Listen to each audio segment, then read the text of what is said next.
Hello everyone, welcome to your YouTube channel science foundation. तो दोस्तों, आज की जो क्वेश्चन सीरीज है वो है BSc first year zoology first paper, जो कि आप सभी को पता होगा diversity of animals and evolution का है। उसी की क्वेश्चन सीरीज आज हमने आपके लिए तैयार की है।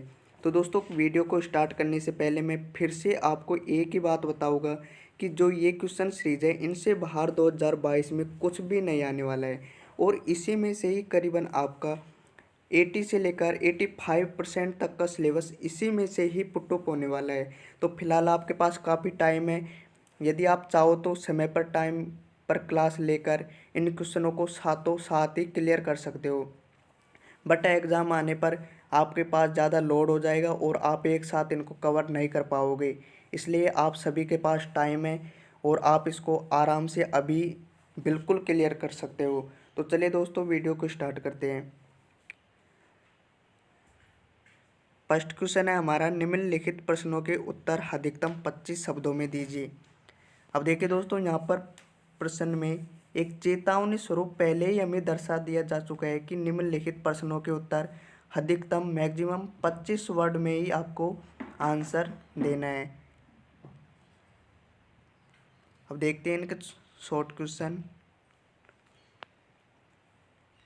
वैलेस रेखा को परिभाषित कीजिए। डिफाइन वैलेस लाइन, वैलेस रेखा को परिभाषित कीजिए। अब जो इसका आंसर है वो आपको 25 वर्ड में ही देना है। अगला क्वेश्चन है, अनुवरण किसे कहते हैं? बेटसी अनुवरण का एक उदाहरण दीजिए। अनुवरण किसे कहते हैं? बेटसी अनुवरण का एक एग्जाम्पल देना है। ये क्वेश्चन भी आपके 1 नंबर का आता है।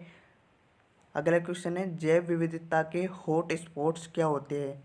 जो बायोडाइवर्सिटी होती है उसके जो हॉट स्पॉट्स होते हैं वो क्या होते हैं, उसको आपको लिखना है। अगला क्वेश्चन है, प्रोटिस्टा एवं फंजाई में अंतर लिखिए। प्रोटिस्टा एवं फंजाई में आपको अंतर लिखना है और इसमें ज़्यादा कुछ नहीं लिखना, आपको लास्ट 2 या 3 अंतर लिखना है, क्योंकि क्वेश्चन की रेंज भी इसी के अनुसार है। क्वेश्चन का जो आंसर है वो भी आपको 25 वर्ड में ही देना है। अगला क्वेश्चन है आपका, प्राणियों के विभिन्न संघों को उनमें उपस्थित देह गुहा के आधार पर समूहन कीजिए। प्राणियों में उपस्थित देवगुहा को उनके आधार पर मतलब समूहन करना है। अगला क्वेश्चन है आपके पास, सजीवों की संरचना के विभिन्न स्तरों के नाम लिखिए। जो सजीव होती है उसकी जो विभिन्न प्रकार की लेयर होती है उनके आपको नाम लिखना है। अगला क्वेश्चन है, हार्डी बीन वर्ग सिद्धांत को परिभाषित कीजिए। नेक्स्ट, आर्कियोप्टेरिक्स के 4 सरीसृपीय लक्षण लिखिए। जो आर्कियोप्टेरिक्स है उसके 4 जो सरीसृपीय लक्षण हैं उसको आपको लिखना है। नेक्स्ट क्वेश्चन है आपका, व्हाट इज जेनेटिक्स ड्रिफ्टी, अनुवांशिक विचलन किसे कहते हैं? ये बहुत ही ज़्यादा मोस्ट इम्पोर्टेंट परिभाषा है और इसके 2022 में आने के पूरे पूरे चांस लगते हैं। तो अच्छी तरह से क्लियर कीजिएगा। आप अपने बुक में या अपने नोट्स में किसी में भी इनको मैच करो, लेकिन इनको अच्छी तरह से क्लियर ज़रूर कर लीजिएगा। चलिए, इसी के साथ हमारा भाग फर्स्ट है जो समाप्त हो गया। अगला है हमारा भाग सेकंड। भाग सेकंड का देखिए क्वेश्चन नंबर 2, प्राणी भूगोल किसे कहते हैं? इथियोपियन परिमंडल की भौगोलिक सीमाएं, विस्तार, जलवायु एवं प्रमुख स्तनी प्रजाति जात का वर्णन कीजिए। देखिए दोस्तों, क्वेश्चन है जो काफ़ी बड़ा है, इसका जो मार्क है वो भी आपके 6 नंबर का है और एक ही क्वेश्चन में इनका मार्क का जो डिवाइड है। देखिए, सबसे पहले आप गौर कीजिए, प्राणी भूगोल किसे कहते हैं, एक परिभाषा बन गई। उसके बाद में है इथियोपियन परिमंडल की भौगोलिक सीमाएं लिखी, 2 क्वेश्चन बन गया। उसके बाद में विस्तार, जलवायु एवं प्रमुख स्तनी प्राणी जात का वर्णन कीजिए। अर्थात एक ही क्वेश्चन में आपके 3-3 क्वेश्चन हैं और प्रत्येक को आप एक हिसाब से मानो तो प्रत्येक क्वेश्चन 2 नंबर का हो गया और इसके साथ क्वेश्चन नंबर 2 6 का हो गया। नेक्स्ट क्वेश्चन देखिए, बायोडाइवर्सिटी से आप क्या समझते हैं? बायोडाइवर्सिटी के विलुप्त होने के प्रमुख कारणों तथा संरक्षण उपायों की विवेचना कीजिए। इसी में भी देखिए दोस्तों काफ़ी क्वेश्चन बन रहे हैं, इनको अच्छी तरह से आपको बुक में से या नोट्स में से किसी में से भी, लेकिन अच्छी तरह से इनको क्लियर करना है क्योंकि काफ़ी ज़्यादा इम्पोर्टेंट क्वेश्चन है और इसके 2022 में आने के पूरे पूरे चांस है। मैं फिर से कह रहा हूँ आपको, इन क्वेश्चनों से बाहर एक भी क्वेश्चन नहीं जाएगा, इसलिए आप इनको बेसिकली एक अच्छी तरह से क्लियर कर लीजिएगा। नेक्स्ट क्वेश्चन है आपका, भारत के जंतु जात की विविधता का संक्षिप्त वर्णन कीजिए। यह क्वेश्चन भी आपके 6 नंबर का है। इसी के साथ हमारा सेक्शन ए जो समाप्त हो गया। अगला है सेक्शन बी, वर्गीकी के सामान्य सिद्धांतों का वर्णन कीजिए। जो वर्गीकी के सामान्य सिद्धांत है उनका वर्णन करना है आपको। यह है क्वेश्चन नंबर 6। नेक्स्ट क्वेश्चन है आपका, कोऑर्डिनेट्स के अभिलक्षण लिखे तथा वर्टिब्रेटा को वर्गों तक वर्गीकृत करते हुए प्रत्येक वर्ग के उचित लक्षण एवं एग्जाम्पल दीजिए। ये भी देखिए काफ़ी बड़ा क्वेश्चन है और 6 नंबर का है, लेकिन ये कई पार्टों में डिवाइड है। कोऑर्डिनेट से अभिलक्षण लिखे तथा वर्टिब्रेटा को वर्गों तक वर्गीकृत करते हुए प्रत्येक वर्ग के उचित लक्षण एवं उदाहरण दीजिए। अगला है आपका क्वेश्चन नंबर 7, ओबोलिया टीनिया एवं एस्टेरियोस के स्वभाव, वास एवं बाह्य लक्षणों का सचित्र वर्णन कीजिए। यह क्वेश्चन भी आपके है 2+2+2 अर्थात 6 नंबर का। तो इसी के साथ आपका भाग ब जो समाप्त हो गया और अगला है खंड 6।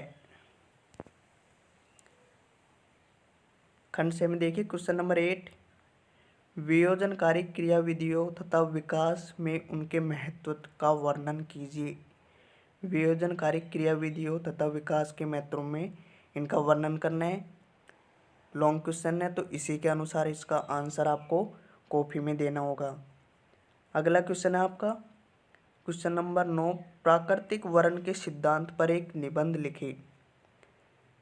प्राकृतिक वर्ण के सिद्धांत पर एक निबंध लिखिए। काफ़ी ज़्यादा मोस्ट इम्पोर्टेंट क्वेश्चन है, अच्छी तरह से बेसिकली आप इसको क्लियर कर सकते हो और क्वेश्चन भी लॉन्ग है तो उसी के अनुसार आपको इसको अपनी बुक में या नोट्स में से क्लियर करना है। प्राकृतिक वर्ण के सिद्धांत पर निबंध लिखिए। अगला और लास्ट क्वेश्चन है क्वेश्चन नंबर 10, निम्नलिखित पर टिप्पणियाँ लिखिए। फर्स्ट है डायनासोर, सेकंड है जीवाश्म और थर्ड है लैमार्कवाद। और एक क्वेश्चन है जो 6 नंबर का है। मैं एक बार और बता दूं आपको, जो भी हमने आपके लिए क्वेश्चन सीरीज तैयार की है वो आपके एग्ज़ाम पैटर्न के हिसाब से ही तैयार की है।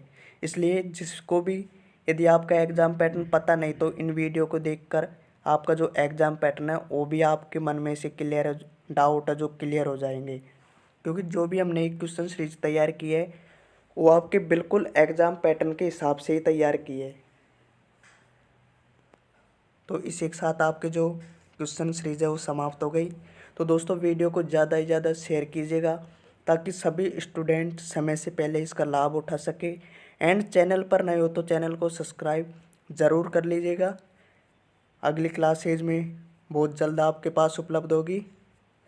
चलिए मिलते हैं अगली क्लास में। धन्यवाद। जय हिंद, वंदे मातरम। क्वेश्चनों की एक सीरीज तैयार करवाई जा रही है तो आप सभी बिल्कुल भी क्लास को मिस मत कीजिए एंड डेली आप अपनी क्लास को रेगुलर नियमित रूप से लें। अब काफ़ी स्टूडेंट को मान लीजिए बाय चांस क्लासेज मिस हो जाती है तो उनके साथ एक समस्या होती है कि वो पुरानी क्लास को कैसे लेवी। तो इसके लिए चलिए मैं थोड़ा सा हटके बता देता हूँ। सबसे पहले आप चैनल के लोगो पर क्लिक कीजिएगा। चैनल के लोगो पर क्लिक करने के बाद आप थोड़ा साइड में स्क्रॉल करते हुए प्लेलिस्ट पर पहुँचिए। वहाँ पर आपको क्वेश्चन सीरीज के नाम से आपको सभी विषय की मोस्ट इम्पोर्टेंट क्वेश्चनों की जो सीरीज बनवाई जा रही है वो आपको कंटिन्यू क्रम वाई आपको मिल जाएगी। तो चलिए दोस्तों सीरीज को स्टार्ट करते हैं। आज की जो हमारी क्वेश्चन की सीरीज है वो BSc part first year zoology second paper, जो कि आप सभी को पता होगा सेल बायोलॉजी एंड जेनेटिक्स है, उसी के ऊपर बनाई जा रही है। और जो ये सीरीज है वो हमने आपके जो एग्ज़ाम पैटर्न है उसी के आधार पर आपको ये सीरीज बताई जा रही है। तो चलिए दोस्तों क्वेश्चन को स्टार्ट करते हैं। सबसे पहले हमारा पेपर में जो क्वेश्चन आता है तो उसके ऊपर रहता है पार्ट फर्स्ट अर्थात भाग फर्स्ट। इसमें देखिए पहला क्वेश्चन, निम्नलिखित प्रश्नों को 2 लाइन में उत्तर दीजिए। निम्नलिखित प्रश्नों को 2 लाइन में उत्तर दीजिए, अर्थात 2 लाइन का मतलब हो गया अधिकतम 25 शब्दों में। तो इसमें कुछ ऑप्शन है। फर्स्ट है, प्लाज्मा झिल्ली हेतु तरल मोज़ेक मॉडल प्रस्तुत करने वाले वैज्ञानिक कौन है। अर्थात प्लाज्मा झिल्ली के लिए जो तरल मोज़ेक मॉडल प्रस्तुत किया था उस वैज्ञानिक का आपको नाम बताना है। और एक क्वेश्चन है जो आपका 1 नंबर का है। अगला क्वेश्चन है आपका, सक्रिय परिवहन क्या है। What is a active transport. सक्रिय परिवहन क्या है। यह भी छोटा क्वेश्चन है और इसका जो आंसर है आपको मिनिमम 25 वर्डों में ही देना है। अगला क्वेश्चन है, राइबोसोम की खोज प्राणी कोशिका में किसने की।